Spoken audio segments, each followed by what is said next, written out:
2024 Hyundai Santa Fe XRT First Drive Review. Sweet spot off the beaten path. Most rugged of Hyundai's bold new Santa Fe is a great value with little compromise. Just like with so many recent Hyundais, the 2024 Santa Fe grabbed the car world's attention with its bold design. The midsize crossover jumped from a handsome yet generic shape to a crisply creased box, capitalizing on both the trend toward squared-off and off-road oriented designs and Hyundai's recent retro-futuristic motif.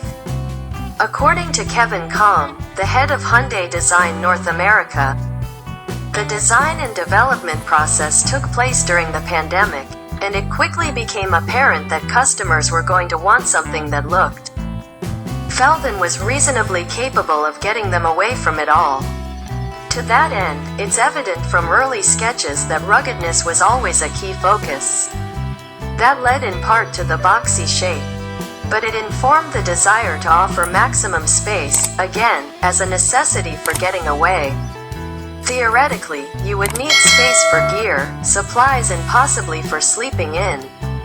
Even in South Korea, car camping, or chabak in Korean, was becoming popular as the Santa Fe was developed. While every version of the new Santa Fe benefits from the design team's focus on ruggedness and space, one trim inarguably represents the pinnacle of those ideas, the XRT. The trim made its debut on the previous Santa Fe, and has expanded to the Tucson, Santa Cruz and Palisade. While all of those were and are mostly appearance packages, the Palisade version is even called the Urban in Canada. The 2024 Hyundai Santa Fe XRT is more of the real deal. It gets an additional 1.3 inches of ground clearance for starters. An inch of that is from a suspension lift, while the rest comes from the larger 29.6-inch Continental Terrain contact all-terrain tires. That gives the XRT 8.3 inches of ground clearance, which is 0.2 more than the Honda Passport, including the Trail Sport, 0.1 less than a standard Jeep Grand Cherokee, and 0.4 less than a standard Subaru Outback.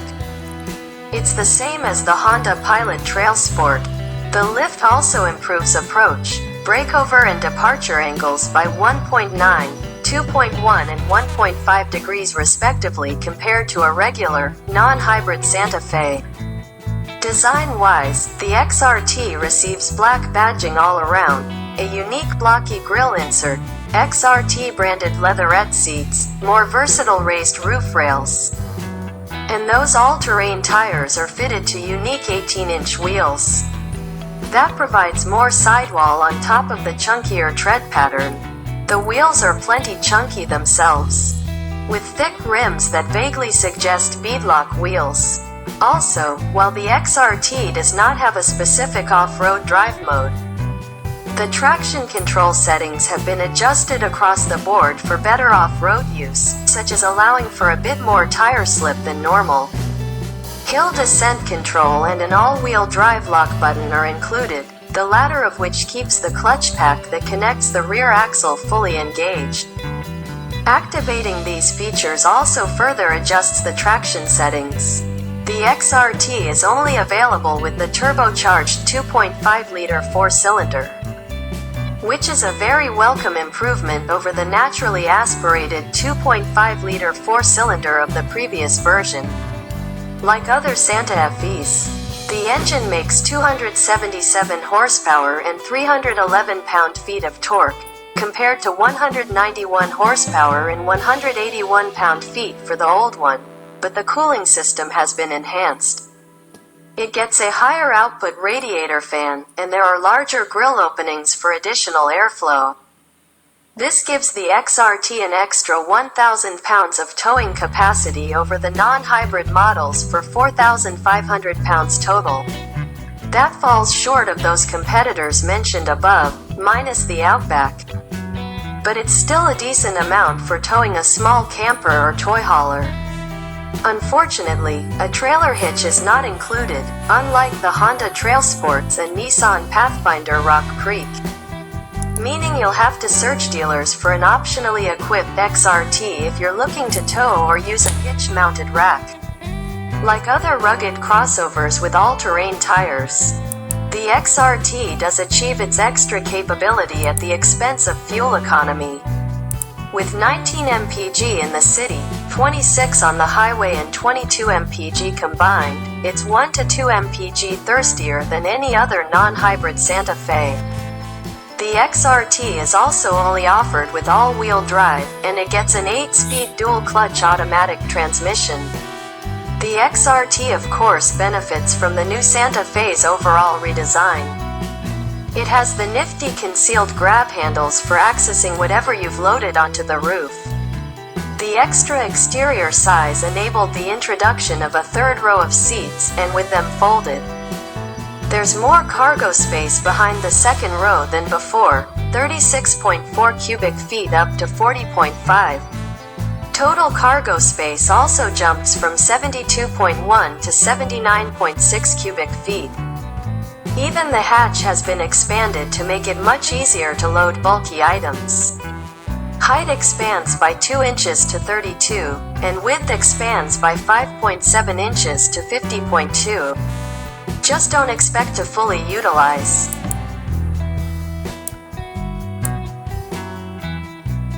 Both the third row and all that extra cargo space, the aftmost row is surprisingly spacious, but it comes at the expense of cargo space behind it.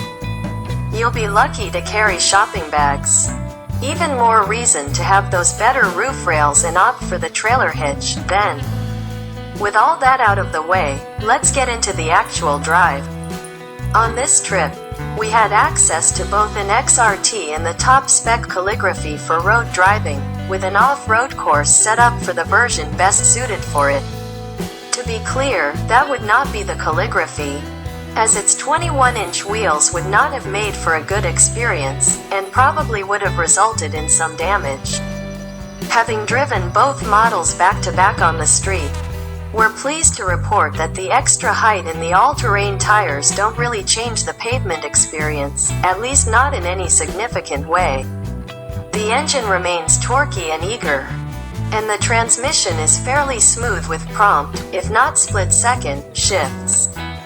You can hear some rumbly gargles at higher RPM, but it's not particularly loud, plus with all that torque, it's easy for the engine to work mostly unnoticed with low revs.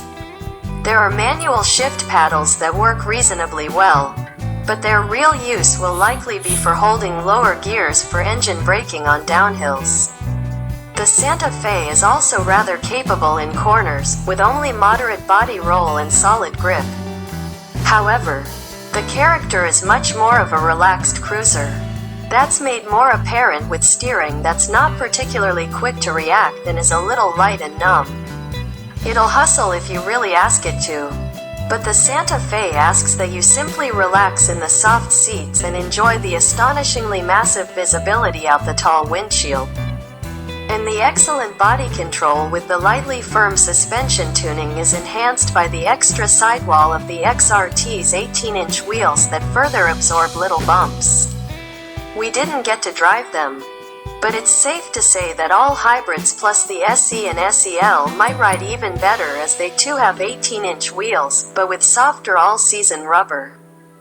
The XRT off-road course was a mix of extremely light gravel and dirt roads, followed by more moderate obstacles with steep hills, ditches, ruts, buried rocks, stumps, roots, and a bit of mud. Basically, it involved everything that this class of vehicle would probably be asked of it, driving down light to moderate fire roads and campsite trails. On the gravel and dirt roads, what was pretty impressive was how comfortable and stable the Santa Fe felt. I found myself continuing to add a little more speed because of that stability. I was getting it up to around 30 miles per hour or so on single track paths and was having a fair bit of fun as it floated along. As the path got a little bumpier and with more trees, I naturally slowed down. But I still felt able to zip through pretty confidently thanks to that impressive visibility. Coupled with the great view of the boxy corners, it was a breeze to snake it around brush. Though after going up and down hills and ditches, it would be nice if the XRT had the same forward-facing camera found in the calligraphy as part of its surround view parking system. For the hills, the Santa Fe cruised up easily, with the all-wheel drive lock adding some extra traction. With that said, heading up the hills, things could get jerky on the 1-2 upshift. Between being a dual-clutch transmission that has to balance clutch slipping and the turbocharged powertrain, it's not the smoothest to change. It didn't really affect the capability in this situation, but it did have me thinking that offering an XRT hybrid would be a good idea. Unlike Toyota or Honda's hybrids, Hyundai's system has a traditional automatic transmission and all-wheel drive system. That means it should be just as capable off-road, yet provide the instant and low-down torque of an electric motor in concert with a turbocharged engine. Quieter operation and great fuel economy, rated at 35-34 mpg with a WD, would seem like appealing features for outdoorsy folks, too.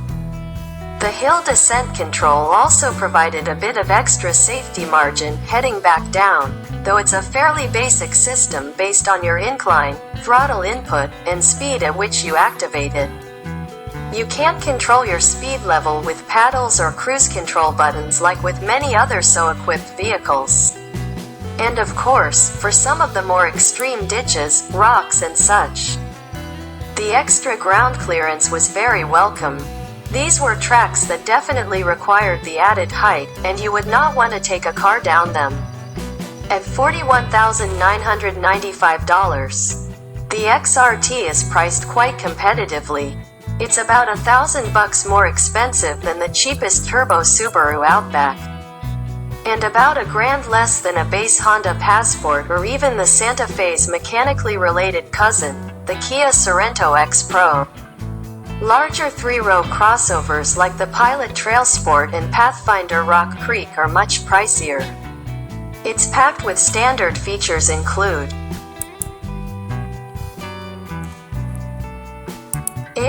deep breath, a sunroof, power tailgate, power adjustable heated front seats, ambient lighting, 12.3-inch infotainment screen, digital instruments with a 4.2-inch info screen, navigation, wireless CarPlay and Android Auto, wireless phone charging, 115-volt household power outlet, adaptive cruise control, blind spot warning, rear cross traffic alert, forward automatic emergency braking, front and rear parking sensors, lane keep assist and driver monitoring. Hyundai created something of a sweet spot with its Santa Fe XRT. It's the most versatile and capable Santa Fe, without sacrificing significant on-road capability or comfort. And it does so with competitive pricing, loads of space, and of course, the segment's most exciting styling. We'd still highly recommend checking out a Santa Fe hybrid first, especially as the XRT's extra capability will realistically be a moot point for many. But if getting away from it all sounds most appealing, the XRT is well worth your attention.